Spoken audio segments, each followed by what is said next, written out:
Nasa 558 million pesos ang halaga ng pinsalang idinulot ng Bagyong Lando sa infrastruktura.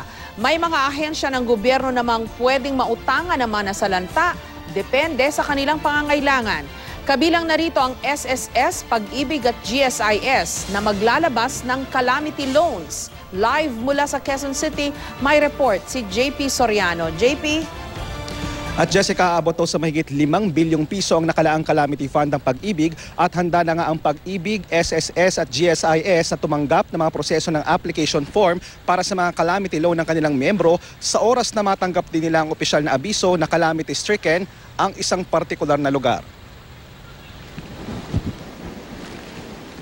Nasa 20 bagyo ang tumatama sa ating bansa kada taon.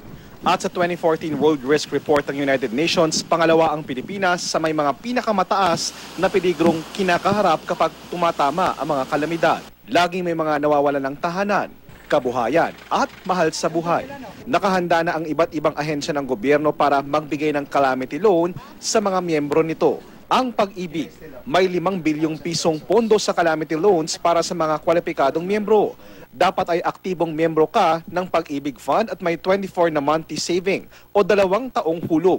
Tatanggapin daw ang application. Oras na makuha ng Pag-ibig ang resolusyon na calamity stricken ang isang area mula sa mga local government units ng nasalanta ng Bagyong Lando. Hanggang 80% ng inyong savings ang pwede mong mautang. If let's say you have a 10,000 savings with us, you may avail up to 8,000 na calamity loan. On the average, in fact, sa ngayon, mga parang 20,000 yung na-avail nila na calamity loan. May 2 taon para mabayaran ang calamity loan. Mag-uumpisa ang pagbabayad matapos ang 3 buwan. 5.95% daw ang interest nito kada taon. Meron ding bersyon nito ang Social Security System o SSS sa pamamagitan ng salary loan, early renewal package at direct housing loan. Maaaring makautang ang mga biktima ng kalamidad. Sa mga mag-a-apply naman ng salary loan sa SSS, maaaring umutang na mula 16 hanggang 32,000 pesos. Pwede po sila pumunta sa pinakamalapit na SSS branches at i-file ang kanilang mga application form. Ito po ay usual salary loan ng SSS. Binibigyan lang ng pagkakataon na ma-renew nila yung kanilang existing salary loan. Sa mga nasiraan naman ng bahay, hanggang 1 milyon daw ang maaaring i-loan, depende sa appraised value ng bahay at lupa. 6% daw ang interest para rito. Sa SSS, dapat idineklara ang state of calamity sa inyong lugar. Direct housing po, medyo mahaba po ang requirement. They can coordinate with the SSS branch together with our housing unit there to assist them in facilitating the requirements for a housing loan.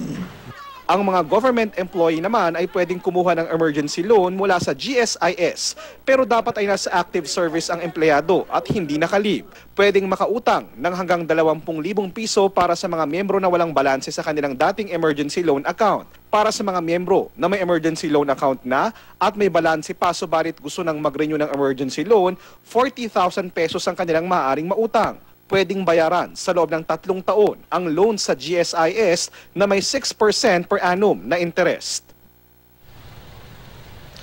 At Jessica, taong 2009 nga naitala ng Pag-ibig ang pinakamataas na availment ng kanilang calamity loan na umabot daw sa mahigit 14 billion pesos. Ito ay mula doon sa application ng mahigit 800,000 members nila. At Jessica, para naman doon sa mga biktima, ito yung panahon, Jessica, na tumama yung Bagyong Ondoy noong 2009. At para naman doon, Jessica, sa mga biktima ng Bagyong Lando ngayon ay kung sakali po na naanod ng baha o nasira ng bagyo ang inyong mga dokumento, particular ang inyong mga IDs, ay pwede po kayong kumuha ng certification mula sa inyong barangay, patunay na kayo ay nakatira dyan sa lugar na yan na idineklarang under state of calamity. Jessica?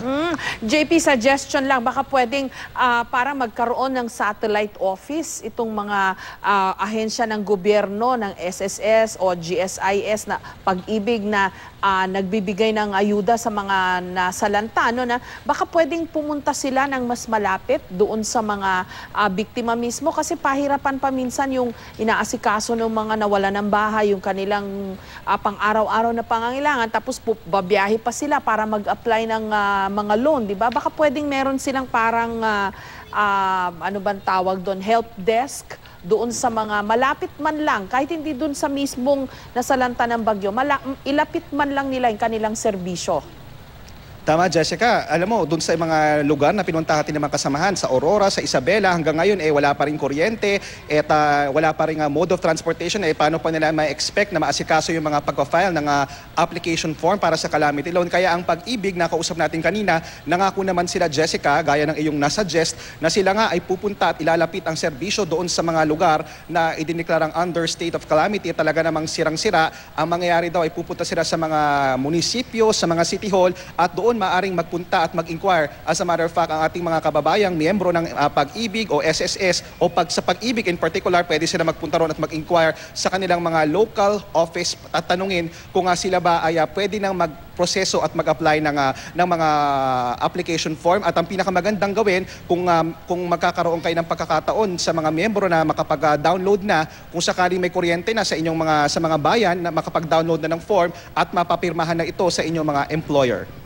Maraming salamat sa iyo, JP Soriano.